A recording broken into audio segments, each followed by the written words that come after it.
Hello everyone, আসসালামু আলাইকুম। Welcome back to my channel. আমি ইয়াসমিন আছি তোমাদের সাথে। আজকের ভিডিওতে দেখছো তোমরা আমার এই ঘরের কাজ, মানে গত ভিডিওতে দেখিয়েছিলাম পাঁচিল হচ্ছিল, আজকে হচ্ছে অল্প একটু কাজ বাকি আছে, তো সেটা হচ্ছে এই পাশে জাস্ট একটু পরেই শেষ হয়ে যাবে।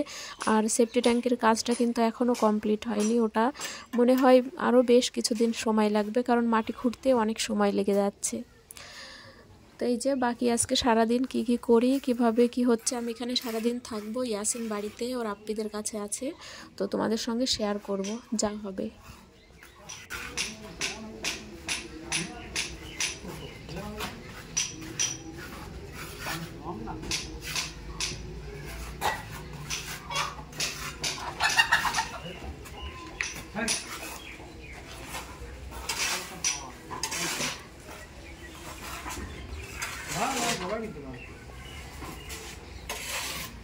আজ তো ফ্রাই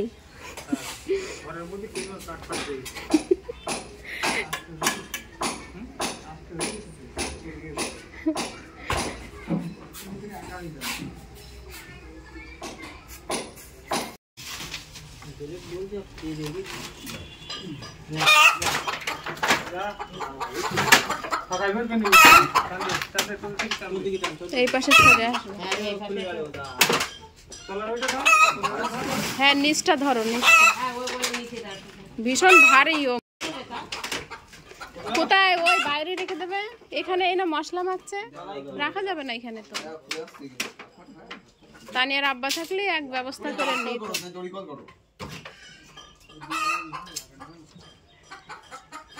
দেয়ালে যেন লাগে না, কাঁচা দেয়াল তো, ওই ভিতরে একজন উঠলে ভালো হতো।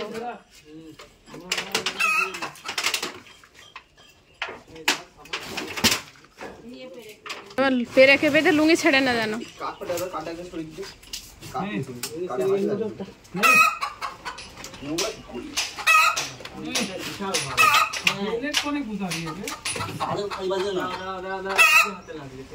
তাই পা কাটে না জানো ভাই, চপ্পল পায়ে আছে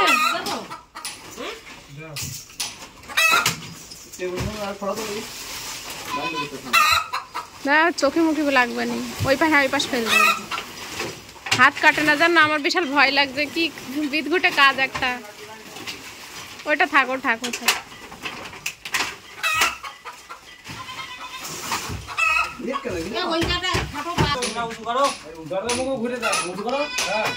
পুরো না ভেঙে যে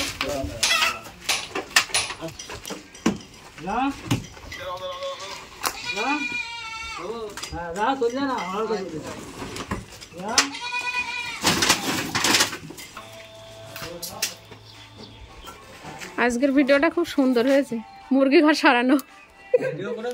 হ্যাঁ, এত একটা ইম্পর্টেন্ট কাজ ভিডিও না করলে হয়?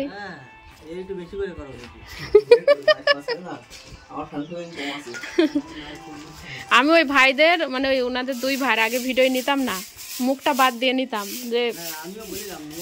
হ্যাঁ, এইখানে পাশের বাড়ির মুরগি ঘর ছিল, ওটাকে সরানো হলো, ভাই বাড়িতে নেই, তো ওই জন্যে এই মিস্ত্রিদের দিয়েই ওটাকে সরানো হলো। আর না হলে এখানে দেয়াল তোলার পরে না ওটা আর বার করা যেত না, ওই জন্য।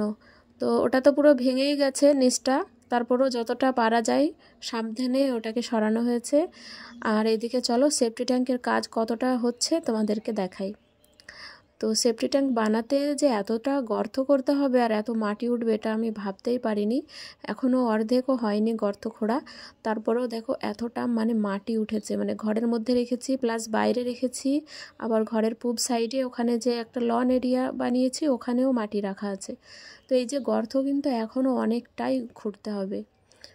আর যেহেতু মানে হাতে খোঁড়া হচ্ছে গর্তটা, তো ওই জন্য দেরি হচ্ছে। আর বড় বড় বিল্ডিংয়ে কী হয়, সেফটি ট্যাঙ্ক প্রথমেই বানায়, তো সেখানে ক্রেন গাড়িতে মানে ক্রেনে মাটিটা কাটে, ওই জন্য অল্প সময়ে হয়ে যায়। আর এখানে তো ক্রেন আসার মতো কোনো ব্যবস্থাই নেই।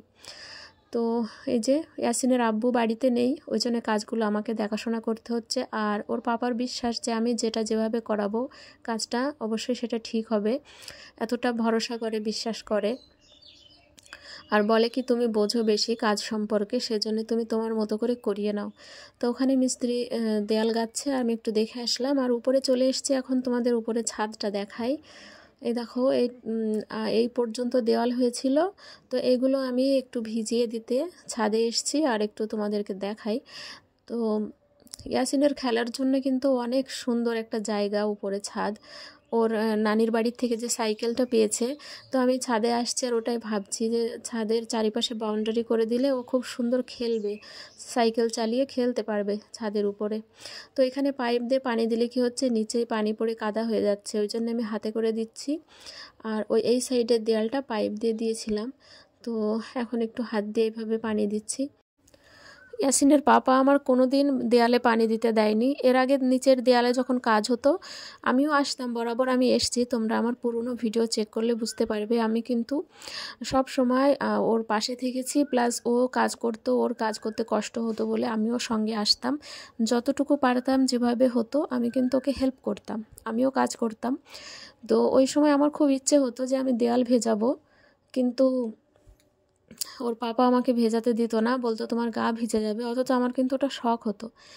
তো যাই হোক, আজকে সেই শখটা পূরণ হচ্ছে আর কি, ও নেই, ওই জন্য দেওয়ালগুলো আমি ভেজাচ্ছি। দেওয়াল ভেজাতে কিন্তু ভালোই লাগে। তো আলটিমেট বাড়ির সামনে থেকে লুকটা এরকম লাগে। আমাদের বাড়ির সামনে রাস্তাটা এখনও হয়নি, এই রাস্তায় মানে মাটি দিতে হবে, তারপরে ঢালাই রাস্তা হবে। তো মাটি দেওয়া হয়নি, তার জন্য ঢালাইও হয়নি। তো রাস্তাটা যখন হবে তখন আই হোপ কি আরও সুন্দর লাগবে বাড়ির সামনের গেট আপটা। তো আলটিমেট এরকম লাগছে, কেমন হয়েছে তোমরা কমেন্টে জানাবে। বাড়ির সমস্ত ডিজাইন সমস্ত সব কিছু কিন্তু আমার ইচ্ছে মতোই হচ্ছে, আর এতে ওর পাপারও অনেক সম্মতি। তবে ঘরগুলো কত বাই কত করতে হবে এটা হচ্ছে ওর পাপার হিসাব, কিন্তু এখানে ঘর হবে আর এখানে কিচেন, এইভাবে যে একটা মানে স্ট্রাকচার, ওটা কিন্তু আমিই বানিয়েছি। তো এইভাবে উপরের ডিজাইনটাও যখন আমি মানে মিস্ত্রিদের দিয়ে বানাই, তখনও কিন্তু ইয়াসিনের আব্বু ছিল না। তো দেখা হচ্ছে পরের ভিডিওতে, ততক্ষণ সব ভালো থেকো।